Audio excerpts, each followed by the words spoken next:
तो आज हम लोग बात करेंगे महाभूत के बारे में।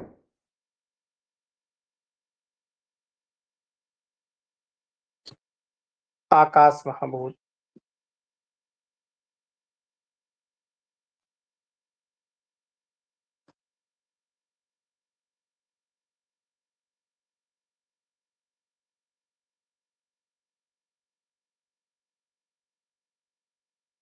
विभू यानी कि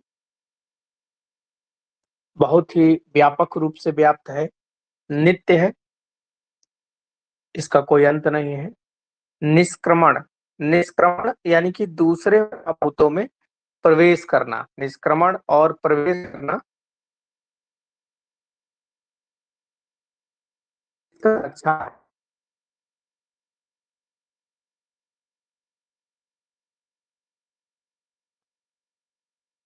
वैशेषिक गुण आकाश महाभूत का शब्द होता है।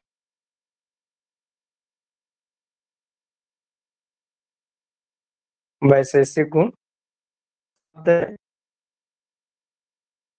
और यानी कि आपके शरीर के अंदर कौन से भाव हैं जो आकाश महाभूत के कारण बने हुए हैं। वो शरीर के अंदर लघुता है, लाघव, सूक्ष्मता है और विवेक यानी कि दो चीजों को अलग करना, ये सारे आकारात्मक भाव होते हैं।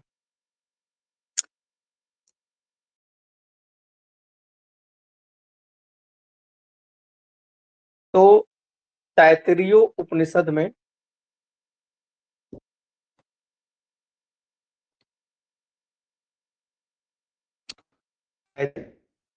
में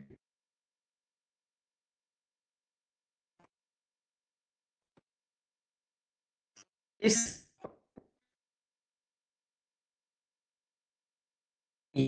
उस आत्मा से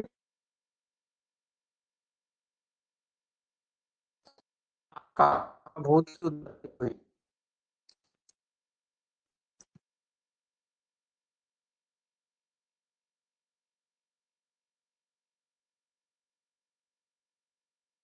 नेक्स्ट देखें,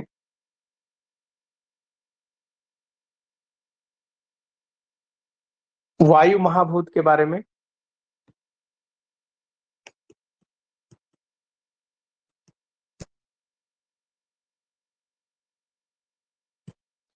वायु महाभूत, वायु महाभूत, सुश्रुत ने वायु शब्द की जो निरुक्ति है,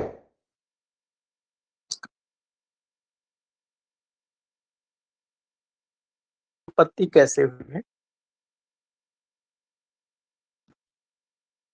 आकाश महाभूत से उत्पत्ति हुई।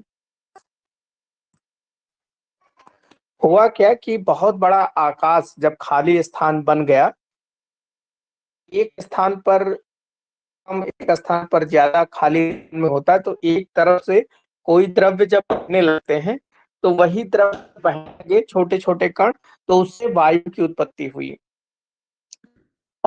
दो भेद वायु के हुए। वायु का वैशेषिक गुण देखें,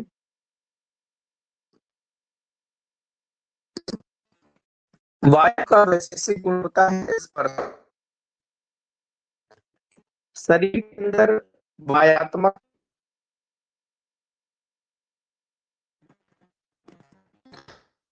रोगक्षम,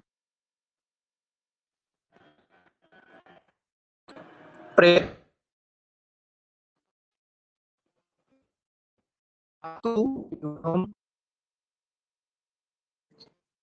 चेष्टा, शरीर के अंदर रूक्षण, धातुओं को एक स्थान से दूसरे स्थान पर ले जा, ये सारे और चेष्टा, ये सारे के सारे शरीर के अंदर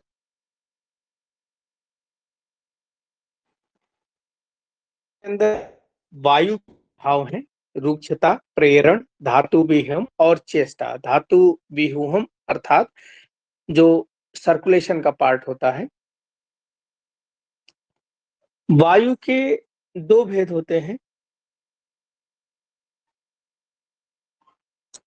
एक रूप रहित और दूसरी स्पर्शवान।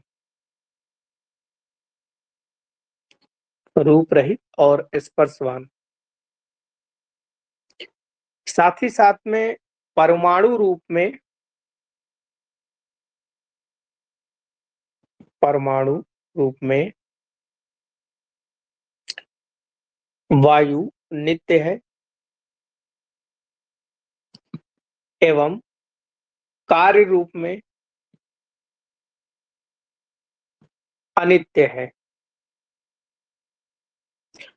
परमाणु रूप में वायु नित्य है, इसका मतलब परमाणु को अविभाज्य माना गया है। आयुर्वेद में, दर्शन में सबसे छोटी इकाई माना गया है। और जब कोई कार्य इससे होता है तो फिर वो अनित्य हो जाता है। एक कार्य रूप में वायु शरीर के अंदर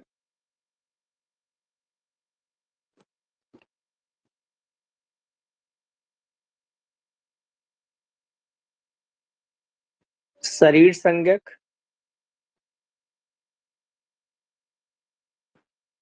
इंद्रिय संज्ञक और विषय संज्ञक।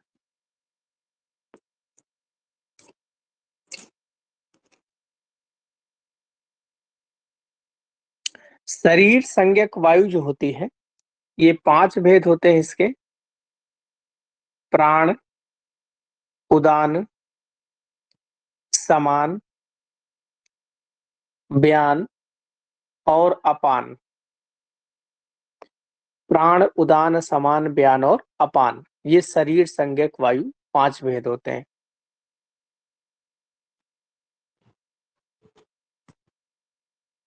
सुश्रुत ने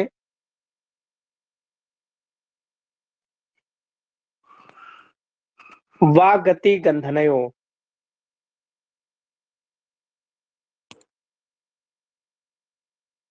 वा गति गंधनयो, वायु की वात की निरुक्ति बताई है, यानी कि जहां पर गति और गंधन हो उसे वात कहते हैं।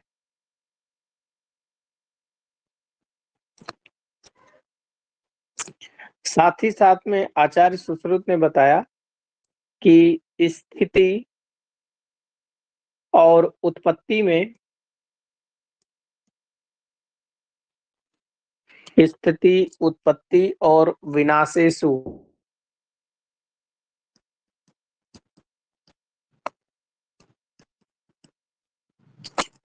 भूतानाम, भूतानाम यानी कि प्राणी, भूतानामेषु कारणम।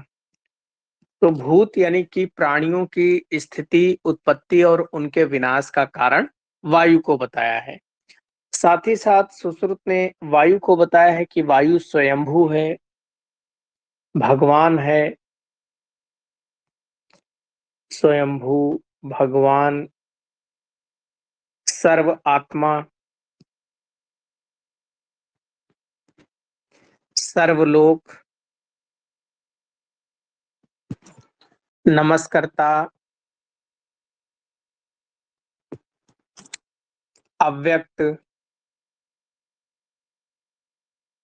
व्यक्त कर्मा,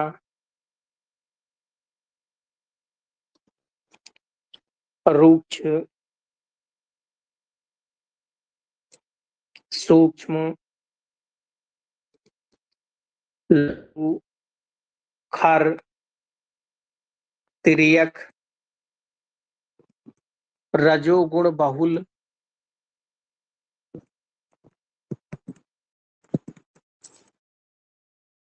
अचिंत वीर्य,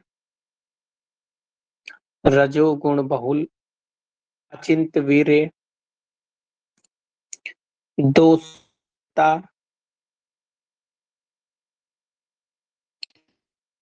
तुकारी, दोषों का नेता, आसुकारी और मुहूर्षकारी।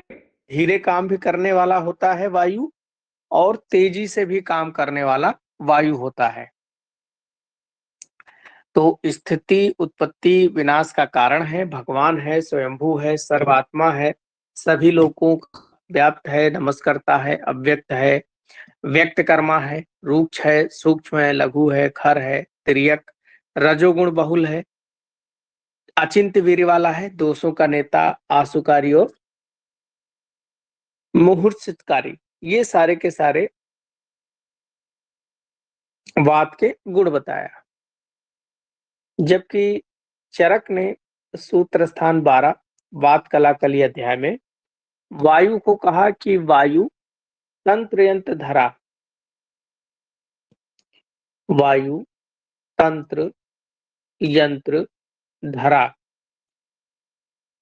यानी कि वायु तंत्र यानी कि ये शरीर, और यंत्र यानी कि इसके जो कलपुर्जे हैं, कलपुर्जे जैसे कि अवयव, किडनी, लीवर, इंटेस्टाइन, ये जो यंत्र हैं, इनको धरा यानी धारण करने, इनको अपने कार्य के प्रति लगाने वाला है। नियंता प्रणेता चा मनसा, नियंता प्रणेता चा मनसा, मन को नियंत्रित करता है और प्रेरित भी करता है।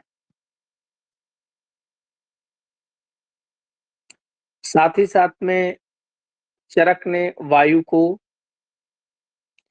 मृत्यु, यम प्रजापति, अदिति, विश्वकर्मा, विश्वरूप,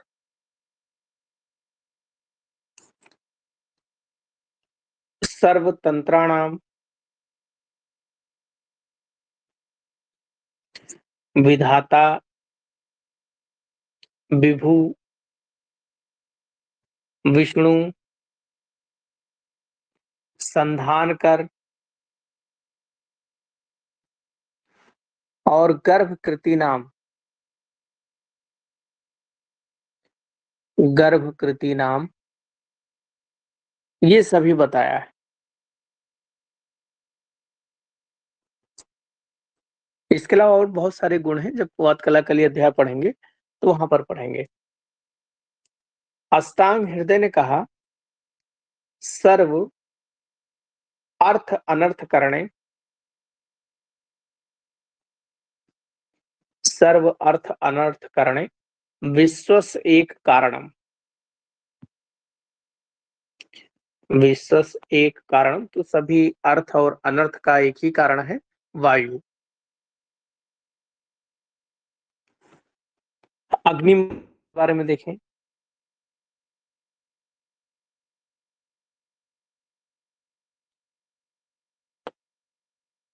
अग्नि महाभूत, अग्नि महाभूत की उत्पत्ति वायु से,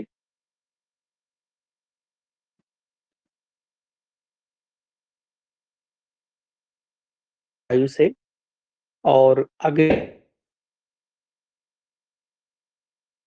वैशेषिक गुण रूप होता है,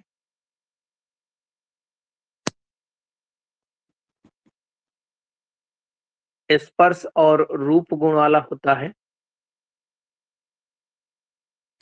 स्पर्श और रूप गुण वाला,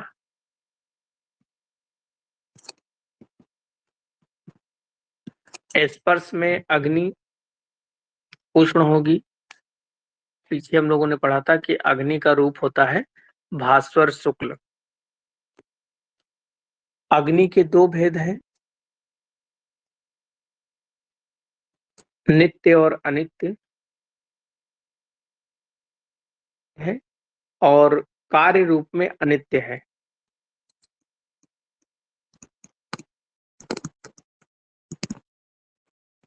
और कार्य रूप में अनित्य है। कार्य रूप में शरीर, इंद्री और शरीर संज्ञक, इंद्री संज्ञक और विषय संज्ञक, शरीर संज्ञक, इंद्री संज्ञक और विषय संज्ञक।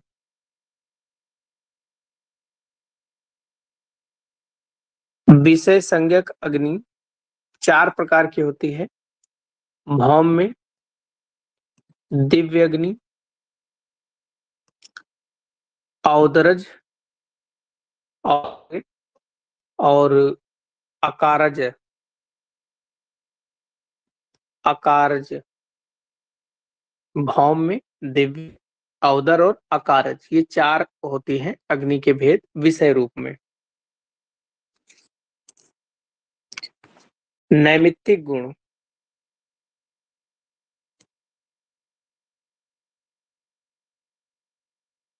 नैमित्तिक गुण, अग्नि का नैमित्तिक गुण होता है द्रवत्व। शरीर के अंदर अगन्यात्मक भाव देखें।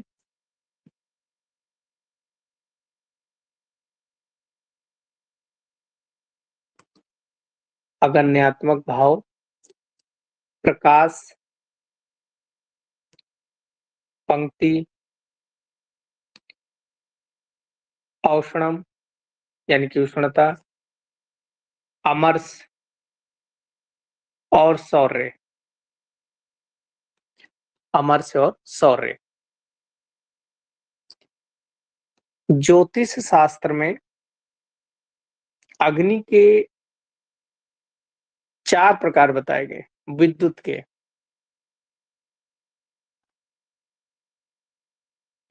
ज्योतिष शास्त्र में विद्युत के 4 प्रकार बताए गए हैं। कपिला, लोहिता, विद्युत यानी कि जो बिजली आकाश में चमकती है, पीता और सीता।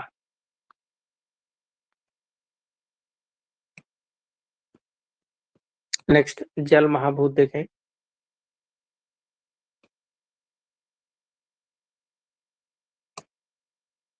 जल महाभूत उत्पत्ति अग्नि से, उत्पत्ति अग्नि से हुई है। वैशेषिक गुण रस है।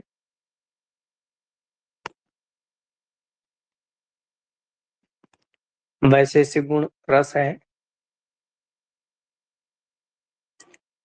सांसिधिक गुण इसका क्या है? द्रवत्व और स्नेहत्व। सांसिधिक गुण का मतलब होता है जो गुण इसमें उत्पन्न किए जाएं। द्रवत्व और स्नेहत्व।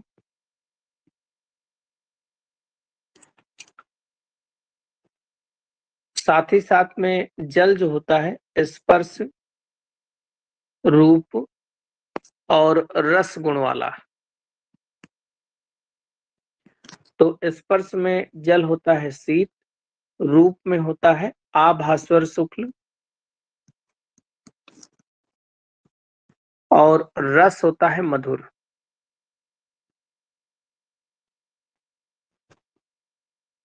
रस की योनि भी जल होती है। रस की योनि जल होती है।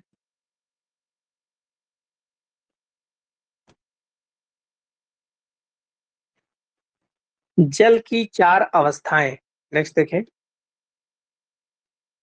जल की 4 अवस्थाएं होती हैं। नंबर 1 अम्भ,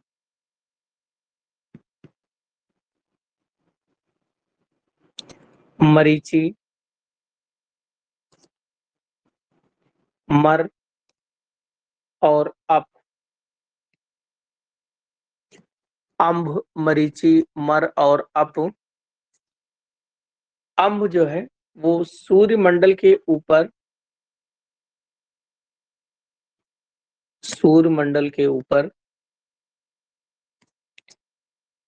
आकाश के ऊपरी भाग में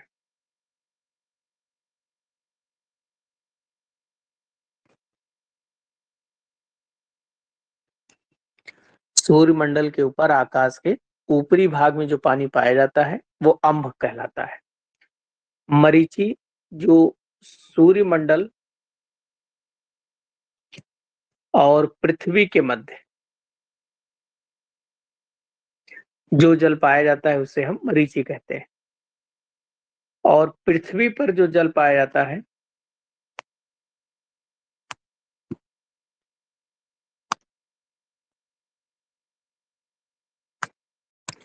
पृथ्वी पर पाए जाने वाला जल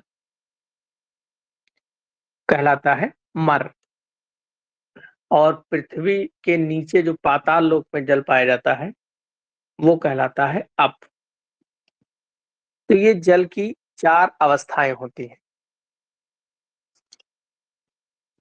नेक्स्ट है पृथ्वी महाभूत।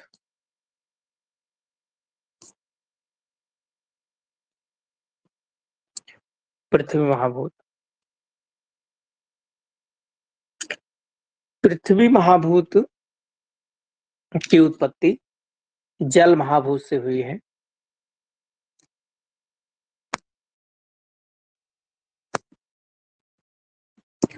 जल महाभूत से पृथ्वी महाभूत की उत्पत्ति हुई है। वैशेषिक गुण पृथ्वी महाभूत का गंध है।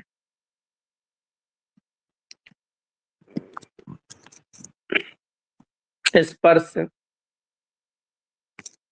रूप, रस और गंध गुण से युक्त है। स्पर्श पृथ्वी का होता है अनुष्ण शीत, शीत न गर्म न ठंडा। रूप पृथ्वी का होता है सप्तविध, और पीछे रूप वाले में लिखा दिया था शुक्ल, नील, पीत, रक्त, हरित, कपिस और चित्र। ये 7 रूप पाए जाते हैं पृथ्वी में। पृथ्वी में षड्रस युक्त होती है, मधुर, अम्ल, लवण, कटु, तिक्त, कषाय। गंध भी पढ़ा था, 2 प्रकार की पाई जाती है, एक सुगंधित और एक आसुरभि यानी कि दुर्गंधित। भेद 2 है, परमाणु रूप में नित्य है।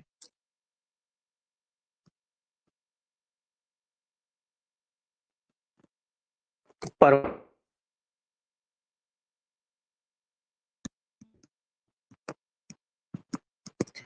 और अनित्य रूप में, कार्य रूप में अनित्य है। पार्थिव भाव शरीर के अंदर कौन से हैं?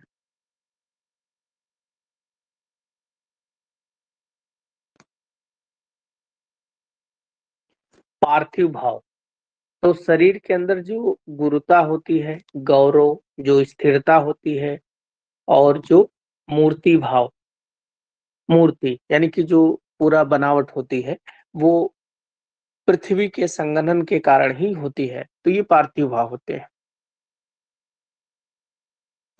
नेक्स्ट, कारण द्रव्य में आत्मा के बारे में देखें। आत्मा सुश्रुत ने शारीर स्थान में बताया पुरुष बहुवस्तु, यानी कि पुरुष बहुवस्तु, आत्मा असंख्य है। जबकि चरक ने बताया कि आत्मा जो है केवल एक होती है। हो सकता है कि सुश्रुत अपना सभी प्राणियों की मिला के बता रहे हो और चरक केवल एक ही लोगों के अंदर बताया। आयुर्वेद में अगर देखा जाए तो आत्मा के 3 अर्थ निकल के आते हैं।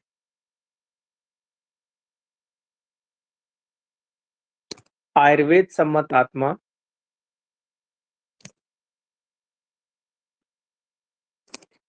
के 3 अर्थ हैं।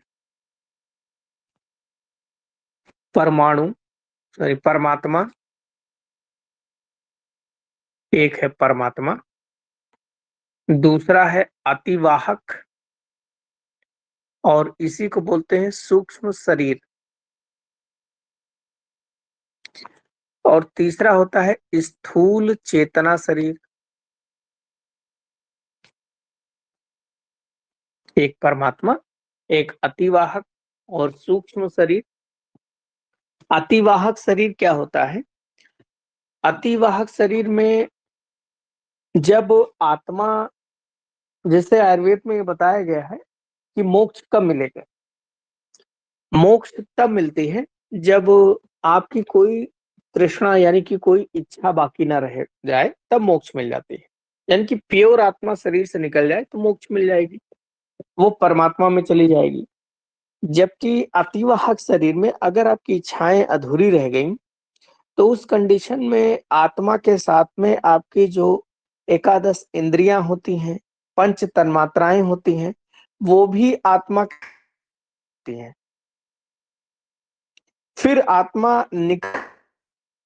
प्रवेश करती है या दूसरे योनि में प्रवेश कर जाती है।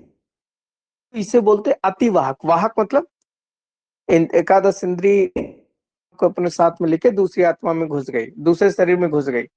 अब वो योनि कुछ भी हो सकता है। मनुष्य योनि, कुत्ता बिल्ली, आपके कर्मों के अनुसार वो योनि आपको प्राप्त होगी, तो उसे अतिवाहक या सूक्ष्म शरीर कहते हैं। तीसरा स्थूल यानी कि आपका जो भीमकाय शरीर है, इसके अंदर जो आत्मा चेतना है वही आत्मा है। जबकि विष्णु पुराण में आत्मा 5 प्रकार की बताई गई। विष्णु पुराण में आत्मा के 5 भेद बताए गए। भूतात्मा, इंद्रियात्मा, प्रधान आत्मा, जीवात्मा और परमात्मा।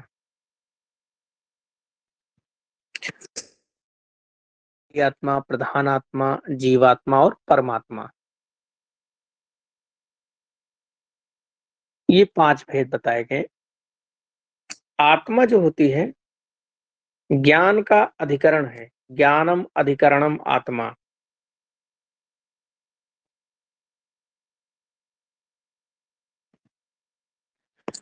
ज्ञानम अधिकरणम आत्मा यानी कि आत्मा ज्ञान कराने वाला होता है। ज्ञान कैसे होती है?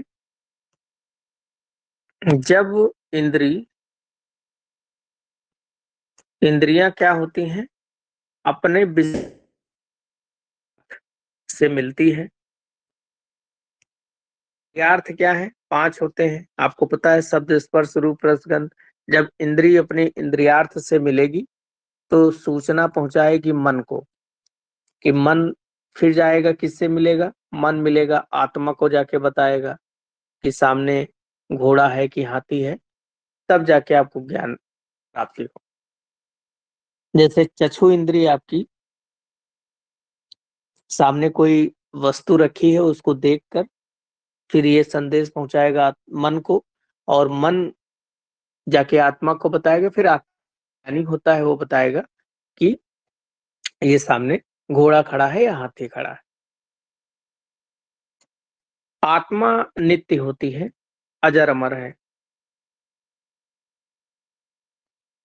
नित्य है। लेकिन आत्मा जो है निष्क्रिय होती है।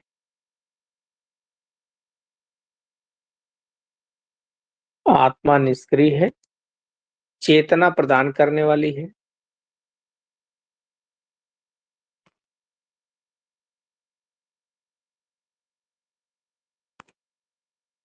अतः आत्मा को कर्ता कहा जाता है।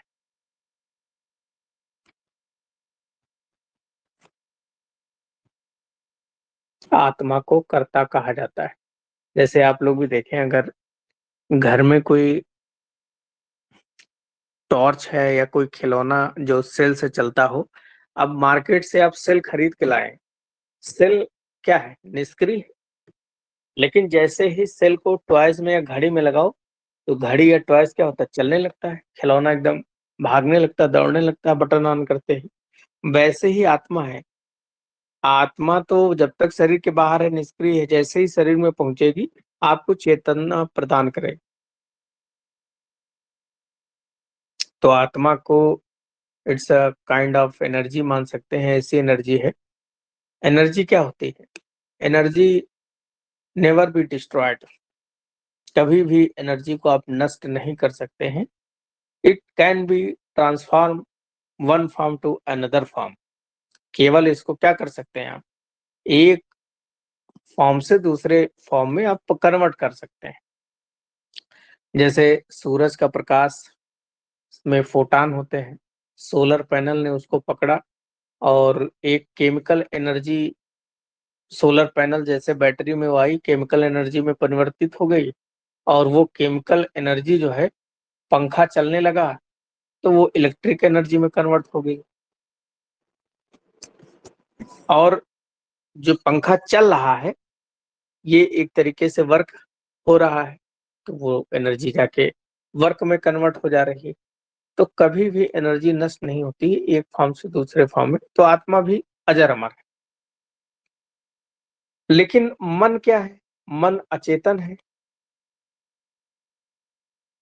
मन अचेतन है लेकिन क्रियावान है। तो घर में बच्चे जो खिलौना है उसको मन समझ लो, जैसे से लगाते हैं आत्मा बस क्रियावान हो जाता है। आचार्य चरक और सांख्य दर्शन ने बताया कि आत्मा सर्वगत है, सभी जगह व्याप्त है, जबकि सुश्रुत ने बताया आत्मा असर्वगत है।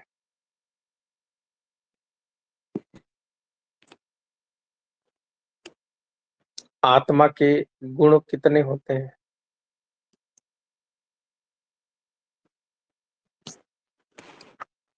आत्मा के गुण, आत्मा चरक ने बताया कि आत्मा के 22 गुण होते हैं, सुश्रुत ने बताया 16 गुण होते हैं, न्याय दर्शन ने बताया 6 गुण होते हैं और प्रशस्त पाद भाष्य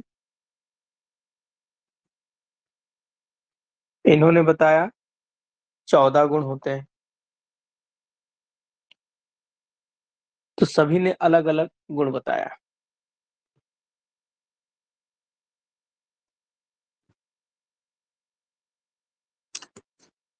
सूक्ष्म शरीर क्या होता है? तो हेडिंग लिख लें, सूक्ष्म शरीर या इसी को बोलते हैं लिंग शरीर।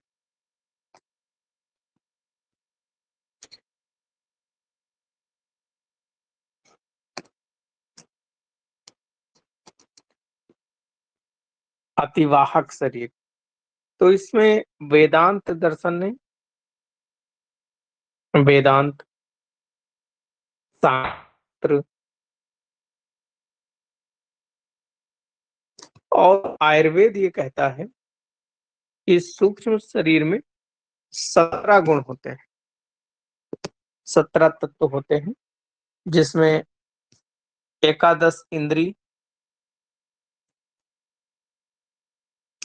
एकादश इंद्री मतलब 11 इंद्रियां, जिसमें 5 है, 5 कर्मेंद्री हैं और एक उभय इंद्री यानी कि मन। पंच तन्मात्राएं हैं, पंच तन्मात्राएं यानी कि महाभूत के जो सूक्ष्म रूप होते हैं उनको पंच तन्मात्राएं कहते हैं। और एक महत या महान तत्व। तो ये 17 तत्व होते हैं। जबकि सांख्य दर्शन ने और सांख्य कार्य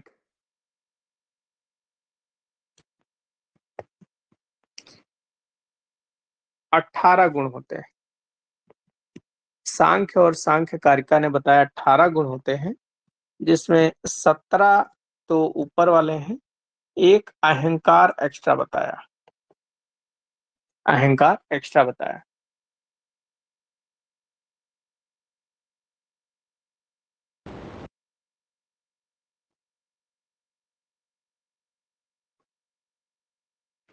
नेक्स्ट थिंग लिखे, मन।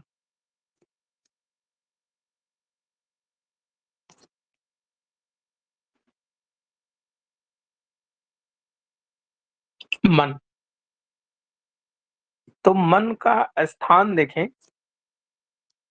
मन, सत्व, चेत, मानस, चित्त,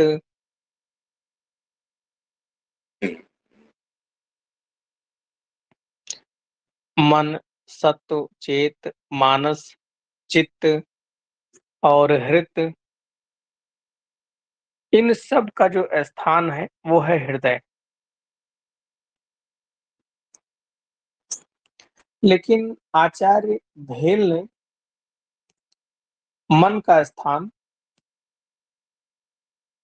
सिरस्थ तालु अंतर्गत यानी कि सिर और तालु के मध्य बताया।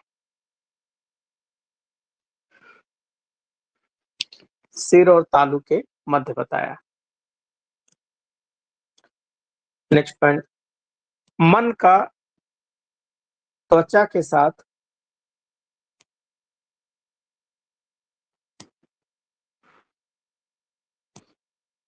मन का त्वचा के साथ समवाय संबंध रहता है। समवाय संबंध रहता है।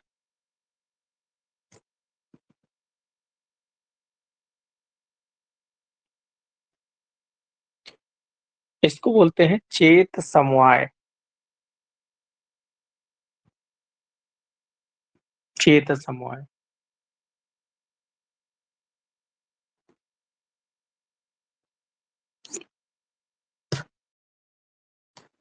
मन एक है।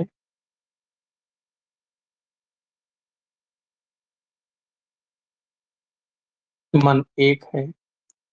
मन के गुण दो होते हैं, एकत्व और अणुत्व। मन के भेद तीन हैं, सात्विक मन, राजस मन और तामस मन। मन के कर्म चार होते हैं, इंद्रिय अभिग्रह, इंद्रिय अभिग्रह यानी कि इंद्रियों को रोकना, स्वासाह निग्रह यानी कि खुद को भी कंट्रोल में रखना, ऊही और विचार, चिंतन करना, विचार करना। ऊही, विषय कितने हैं मन के? जिसमें से ऊही चार जो होते हैं ये मन के कर्म भी हैं और विषय भी हैं। इसके अलावा मन के विषय में चिंतन करना, ध्येय ध्यान लगाना और संकल्प लेना, ये मन के पांच विषय।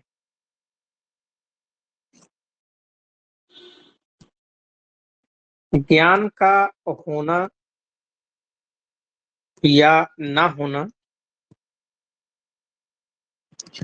मन का लक्षण है।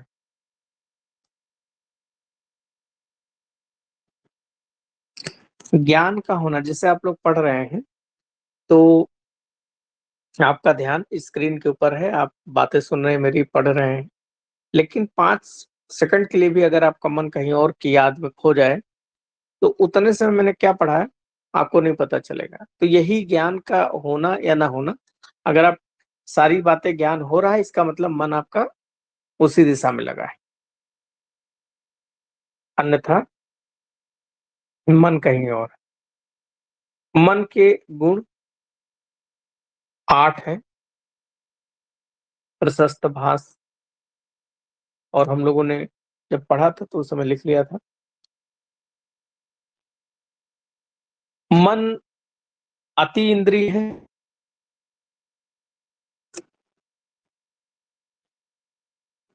मन जो है वो अति इंद्रिय है।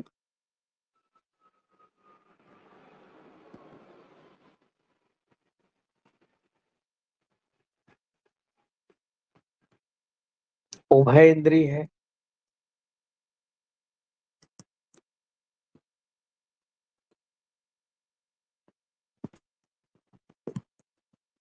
चंचल होता है। प्रमाथी है। बलवान है,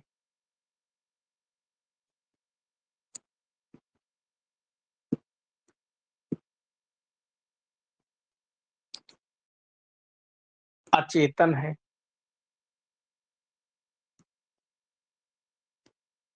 और क्रियावान है।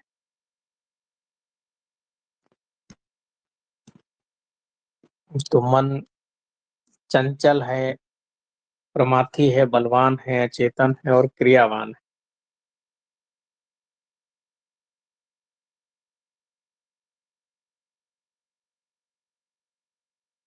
नेक्स्ट देखें काल के बारे में।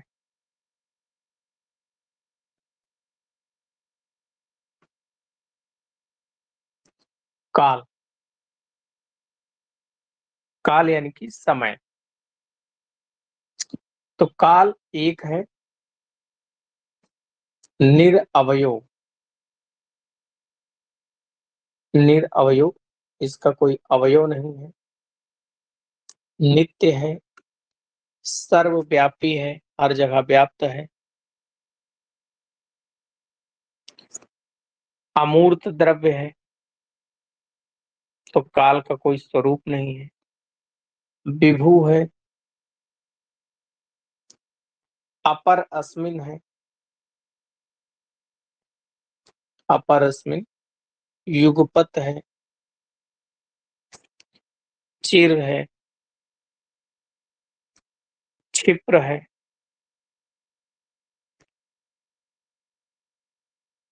ये काल के लक्षण है।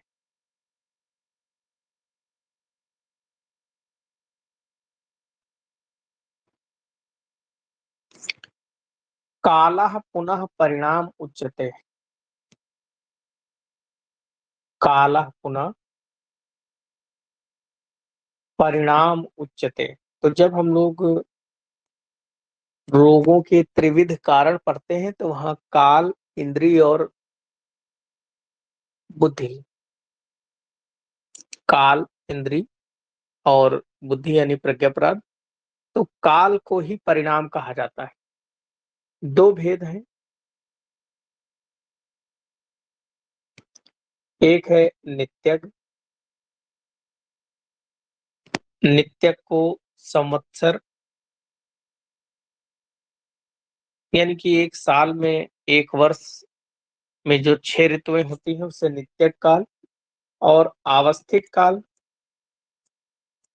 अवस्था के अनुसार, जैसे बाल अवस्था, वृद्धावस्था, मध्यमावस्था, तो ये कहलाता है आवस्थिक काल।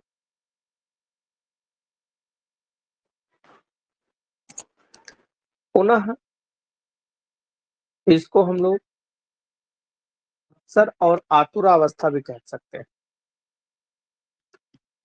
संवत्सर और आतुरावस्था।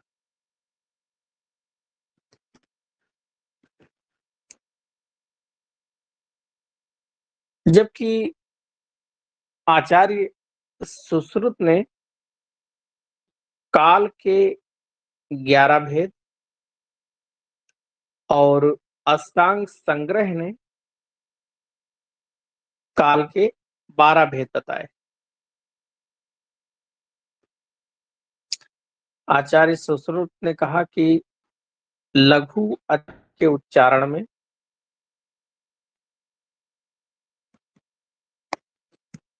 लगा समय एक अच्छी निमेष कहलाता है, एक अच्छी निमेष कहलाता है। लघु अक्षर जैसे छोटा आ, छोटा आ, छोटी ई, ये जो लघु अक्षर है इनके उच्चारण में जो लगा समय होता है वो एक अच्छी निमेष कहलाता है। इसी प्रकार से जब 15 अक्षी निमेष मिलते हैं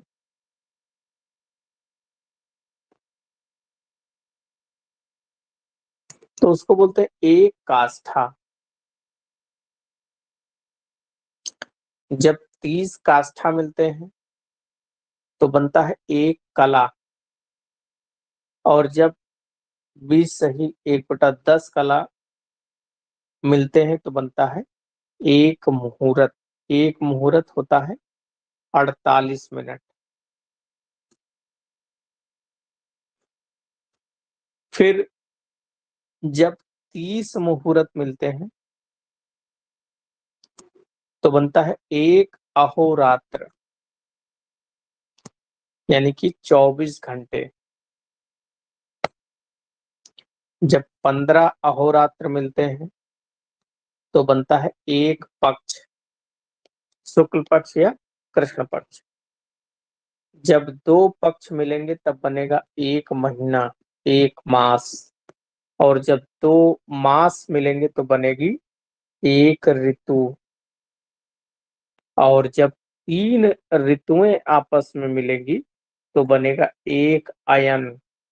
अयन यानी कि वो या है दक्षिणायन हो और या उत्तरायण। जब दो अयन मिलेंगे तो बनता है एक वर्ष। और जो 5 वर्ष मिलेंगे तो बनेगा एक युग।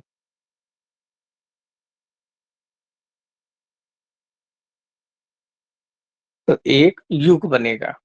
ये सुश्रुत ने डिवीजन बताया।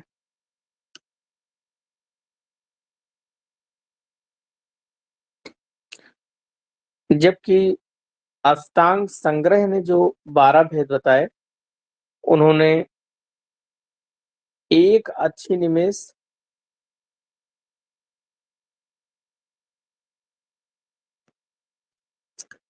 एक मात्रा, 15 मात्रा की एक काष्ठा, 30 काष्ठा जब आपस में मिलेंगे तब बनेगी एक कला। और 20 सही 1/10 कला जब आपस में मिलेगी तो बनेगी एक नाडिका। और दो नाडिका जब आपस में मिलेंगी तब बनेगी एक मुहूर्त। तो ये नाडिका वाला इन्होंने एक्स्ट्रा बताया। जब 3 सही 3/4 मुहूर्त मिलेंगे तो बनेगा एक याम। ये भी एक्स्ट्रा बताया। याम, एक याम जो होता है इसे एक प्रहर भी कहते हैं और ये 3 घंटे के बराबर होता है। जब 4 याम मिलते हैं तो बनता है अहोरात्र,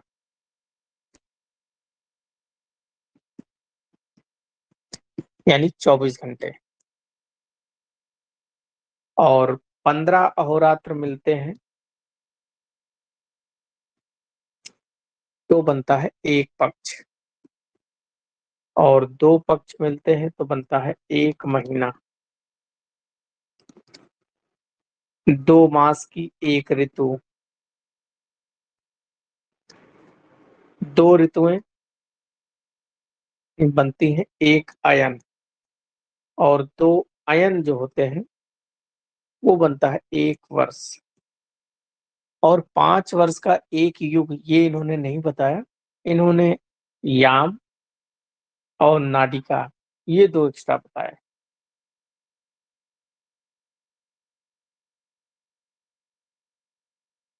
हारित ने भी काल के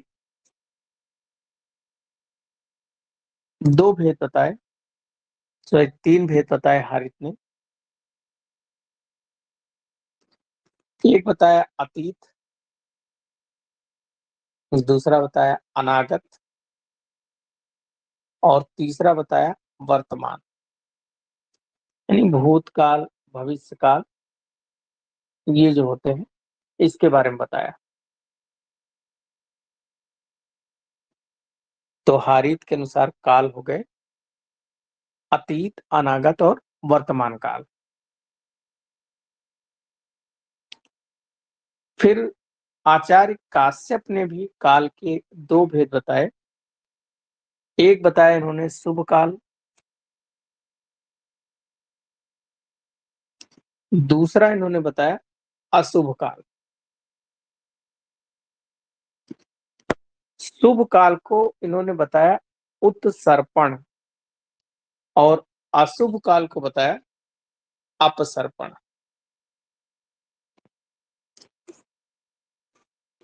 उत्सर्पण के भी इन्होंने 3 भेद बताए।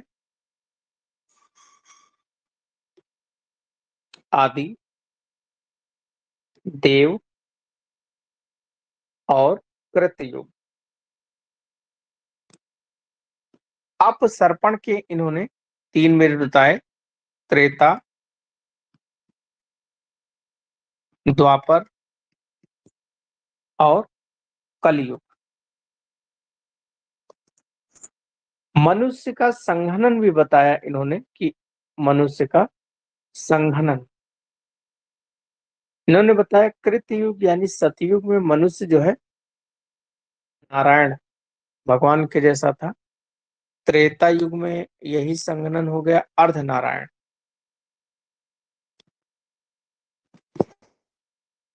हो गया। और कलयुग में मांस का शरीर रह गया।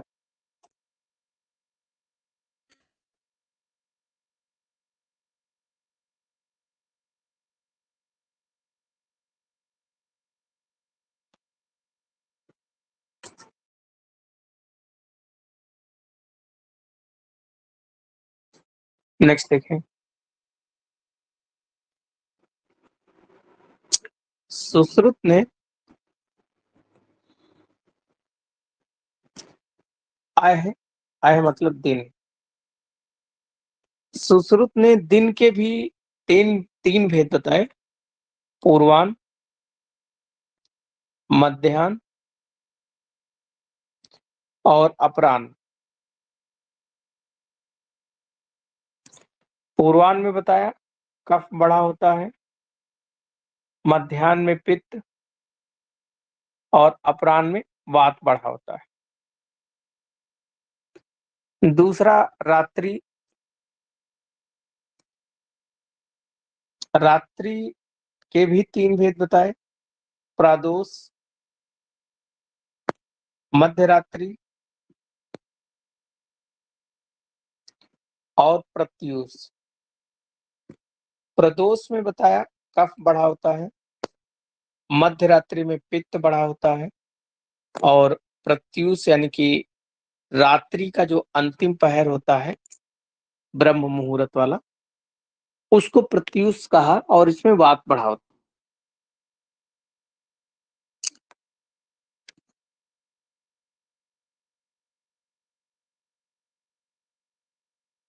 है बताया। प्रदोष में सारंगधर जी ने बात बताया।